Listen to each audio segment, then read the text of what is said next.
The Betrayal.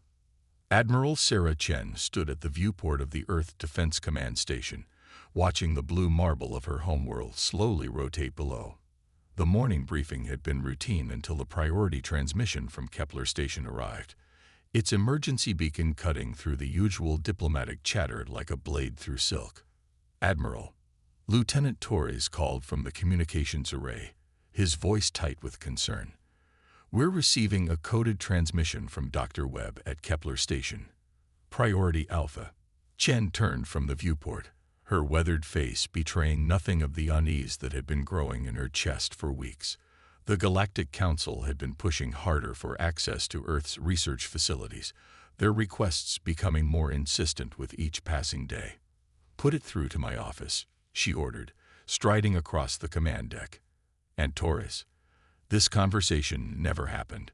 In the privacy of her office, Chen activated the secure holographic display. Dr. Marcus Webb's face materialized before her, his usually neat appearance disheveled, his eyes bright with a mixture of excitement and fear. "Admiral, we've done it," Webb said without preamble. "The quantum fold drive is operational. We can fold space-time itself, creating instantaneous travel across galactic distances. But Sarah," his voice dropped to a whisper, "I think we're being watched." Chen leaned forward, her pulse quickening. Humanity had been members of the Galactic Council for only 12 years, junior partners in a confederation of 17 species that had ruled the galaxy for millennia. Earth had been granted membership after demonstrating their fusion technology and proving they weren't a threat to the established order. Now, with quantum fold technology, everything would change. "How certain are you about the surveillance?" Chen asked. "Zephyrian ships have been conducting routine patrols near our station every day this week, and yesterday I caught one of our council liaisons trying to access our secured research files." Webb's image flickered as he glanced nervously over his shoulder. "Admiral, if they get this technology." "They won't," Chen said firmly. "Pack everything. I'm sending a fleet to escort you back to Earth." But even as she spoke, Chen knew it was too late. The subtle vibrations in the station's hull, the way Webb's image kept cutting out, the fact that their secure channel was experiencing unusual interference, all signs that they were already under attack. "Marcus, you need to get to the emergency bunkers now," Chen said urgently. "Destroy all research data. Do you understand? Everything." Webb nodded grimly. "Already done. The only complete copy is in my head, and I've prepared a neural data wipe if." The transmission cut out abruptly. Chen was already moving, shouting orders as she burst onto the command deck. "All ships to battle stations. Prepare for immediate deployment to Kepler Station." But space is vast, and even with Earth's fastest ships, the journey to Kepler Station would take 18 hours. By the time Chen's fleet arrived, they found only debris and the cooling corpses of 3,000 human researchers, technicians, and their families. The attack had been swift and merciless.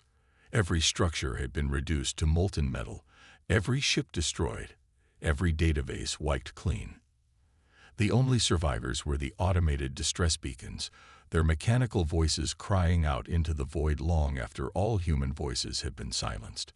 Ambassador Kane arrived aboard the Council investigation ship 3 days later, his face grim as he surveyed the destruction. A career diplomat who had spent years building relationships with alien species, Kane had believed in the Council's stated mission of peace and cooperation. Now, as he floated among the wreckage in his environmental suit, he saw the truth. Pirate attack.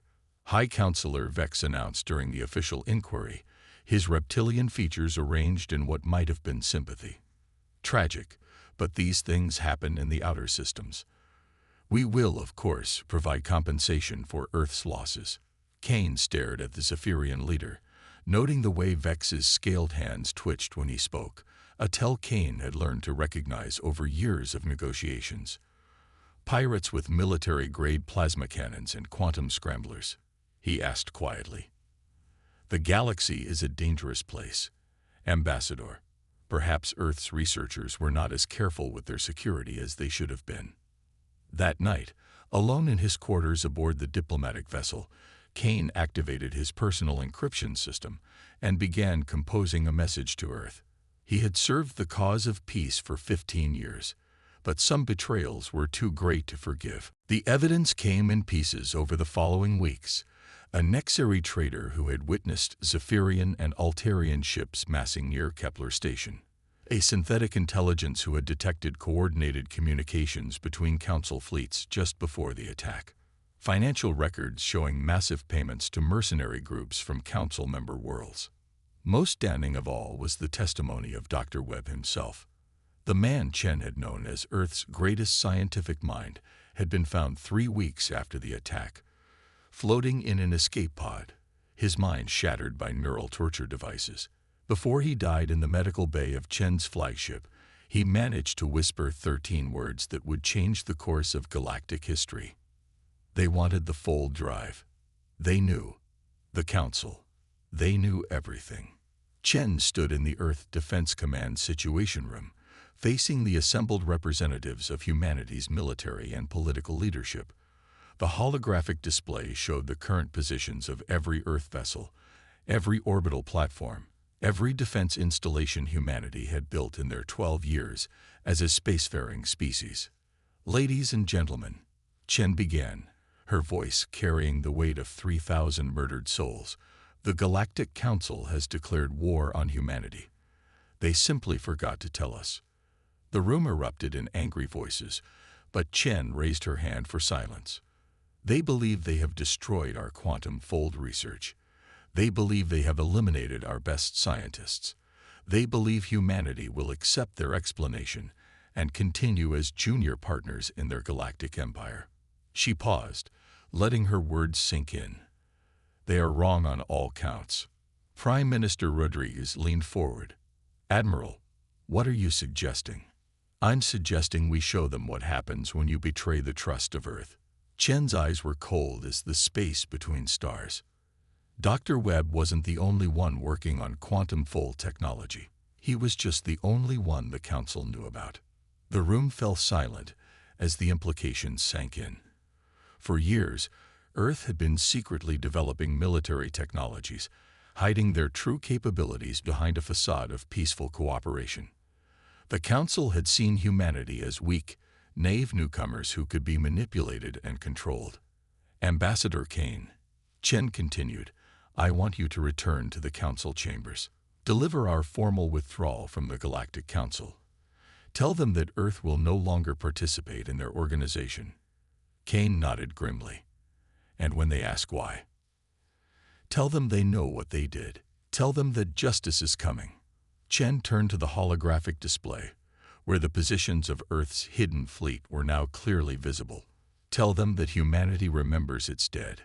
As the meeting broke up and the assembled leaders began the process of mobilizing Earth's military might, Chen remained alone in the Situation Room, staring at the star charts that would soon become battlefields. The Council had made a fatal error in judgment. They had assumed that humanity's peaceful nature meant they were incapable of war. They were about to learn the difference between choosing peace and being incapable of violence. In the months that followed, Earth's industrial complex shifted into a configuration that would have terrified the Council had they known about it. Shipyards that had been disguised as commercial facilities began producing warships at an unprecedented rate. Weapons research that had been hidden in civilian laboratories emerged into the light. Most importantly, the quantum fold technology that the Council had killed to possess was installed in every ship of humanity's growing war fleet. The Council had wanted Earth's quantum fold drive. Now they would face it in battle, mounted on ships designed for one purpose: to make them pay for their betrayal. 6 months after the massacre at Kepler Station, Admiral Chen stood on the bridge of the UES Retribution, the flagship of humanity's war fleet. Around her, the void of space was filled with the sleek forms of Earth's vessels, each one equipped with technology the Council had never imagined humanity possessed. Admiral, came the voice of her communications officer, we're receiving a transmission from the Council fleet. They're requesting a parley. Chen smiled coldly. Tell them we're done talking. Tell them Earth has come to collect what they owe us. The betrayal at Kepler Station had been meant to cripple humanity's advancement and secure the Council's dominance for another 1,000 years. Instead, it had awakened something in humanity that would reshape the galaxy forever. The age of human mercy was over. The age of human justice had begun. The Reckoning. 6 months after the massacre at Kepler Station, the galaxy had learned to fear the sight of human ships emerging from quantum-fold space. Admiral Sarah Chen stood in the war room of the UES Retribution, studying the tactical displays that showed the systematic dismantling of the Galactic Council's power structure. What had begun as a quest for justice had evolved into something far more comprehensive. Report, Chen ordered as her senior staff assembled around the holographic star map. The Altarian supply convoy at Sector 7 has been eliminated, reported Captain Torres, his voice carrying the satisfaction of a job well done. 17 heavy freighters, their escorts, and approximately 40,000 tons of processed quantum crystals have been captured or destroyed. The Nexera communication hub at Proxima Relay is offline, added Commander Walsh. Their entire subspace network in the Outer Rim is down. They're flying blind out there. Chen nodded approvingly. The campaign had been methodical, surgical, and absolutely devastating. Earth's fleet had appeared without warning at strategic points throughout Council space, their quantum-fold drives allowing them to strike anywhere in the galaxy within hours. The Council's vast empire, built on the assumption of their technological superiority, was crumbling under the weight of humanity's fury. What about the Zephyrian homeworld? Chen asked. Blockaded, replied Ambassador Kane, who had traded his diplomatic credentials for a military advisor position. Nothing gets in or out. Their industrial capacity is cut by 70%. High Counselor Vex has sent 14 separate requests for negotiation in the past week. And our response? The same as always. We don't negotiate with murderers. Chen walked to the viewport, watching the blue-shifted light of distant stars. The Council had made their choice when they decided to murder 3,000 innocent humans for the crime of being too innovative. Now they would live with the consequences. Admiral, came a new voice from the communications array. Priority transmission from Earth Defense Command. The holographic image of General Morrison materialized in the center of the room. Admiral Chen, I have new intelligence regarding the Council's current military disposition. Go ahead, General. Our deep reconnaissance probes have detected a massive fleet buildup in the Andorian system. Approximately 2,000 vessels from all 7 primary Council species. They appear to be preparing for a final engagement. Chen felt a cold smile cross her face. They want to end this in one decisive battle. It appears so. Intelligence suggests they're planning to use the Andorian system's unique gravitational anomalies to their advantage, hoping to neutralize our fold drive capabilities. How long until they're ready? 72 hours, Admiral. They're waiting for the final synthetic intelligence reinforcements from the core worlds. Chen turned to her assembled staff. Ladies and gentlemen, it appears the Council has decided to make a stand. They're gathering their remaining forces for one last attempt to stop us. What are your orders, Admiral? Asked Captain Torres.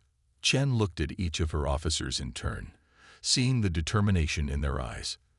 These were the men and women who had witnessed the aftermath of Kepler Station, who had seen the bodies of their fellow humans floating in the void. They understood that this was about more than military victory. It was about ensuring that no species would ever again mistake human mercy for weakness. We're going to give them exactly what they want, Chen said quietly. A final battle, but not on their terms. The next 72 hours were a flurry of activity as Earth's scattered fleet converged on the staging area 3 light years from the Andorian system. The armada that assembled was unlike anything the galaxy had ever seen. 500 vessels equipped with the most advanced technology humanity had ever produced, crewed by men and women who carried the weight of 3,000 dead souls. Admiral, reported the sensor officer as they prepared to enter the Andorian system. Council fleet is positioned in a defensive formation around the system's primary gravity well. They're using the gravitational distortions to create interference patterns that should disrupt our fold drives. Should, Chen repeated, her voice carrying a hint of amusement. They're still thinking in terms of the technology they stole from Kepler Station. They have no idea what we've developed since then. The truth was that Earth's quantum fold technology had evolved far beyond what Dr. Webb had achieved. The massacre at Kepler Station had not just been a crime against humanity. It had been a strategic blunder that had united Earth's scientific community like nothing in human history. The desire for vengeance had driven innovation at a pace that would have been impossible under peaceful conditions. All ships prepare for quantum fold insertion, Chen ordered. We're going to show them what happens when you underestimate human ingenuity.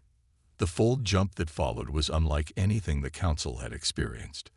Instead of the single-point emergence they expected, Earth's fleet materialized simultaneously at 17 different locations throughout the Andorian system, their advanced fold drives unaffected by the gravitational interference the Council had been counting on. The battle that followed was less a fight than an execution. Council ships, positioned to defend against a frontal assault, found themselves surrounded and outgunned. Earth's vessels, equipped with weapons that incorporated stolen Council technology improved beyond recognition, tore through the alien fleet with ruthless efficiency. Council flagship is attempting to surrender, reported the communications officer. Negative, Chen replied without hesitation. They made their choice at Kepler Station. Now they live with the consequences. The battle lasted 6 hours. When it was over, the combined military might of the Galactic Council had been reduced to drifting debris and scattered escape pods. The survivors would carry word of humanity's victory back to their homeworlds, but Chen knew the message would be irrelevant. The war was effectively over.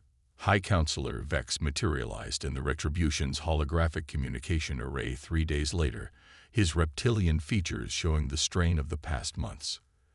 Admiral Chen, I formally request a cessation of hostilities. The Council is prepared to offer full reparations for the incident at Kepler Station. Chen studied the alien leader who had orchestrated the murder of her people. Incident? You mean the massacre, the systematic slaughter of 3,000 human civilians. Yes, the massacre. We acknowledge our error in judgment. We are prepared to make amends. Error in judgment, Chen repeated flatly. You committed genocide, Vex. You murdered innocents to steal their technology. And now, facing the consequences of your actions, you want to call it an error in judgment. Vex's scaled hands twitched nervously. What do you want, Admiral? Tribute? Territory? The Council is willing to negotiate. I want justice, Chen said simply. I want every being in the galaxy to understand what happens when you betray the trust of humanity.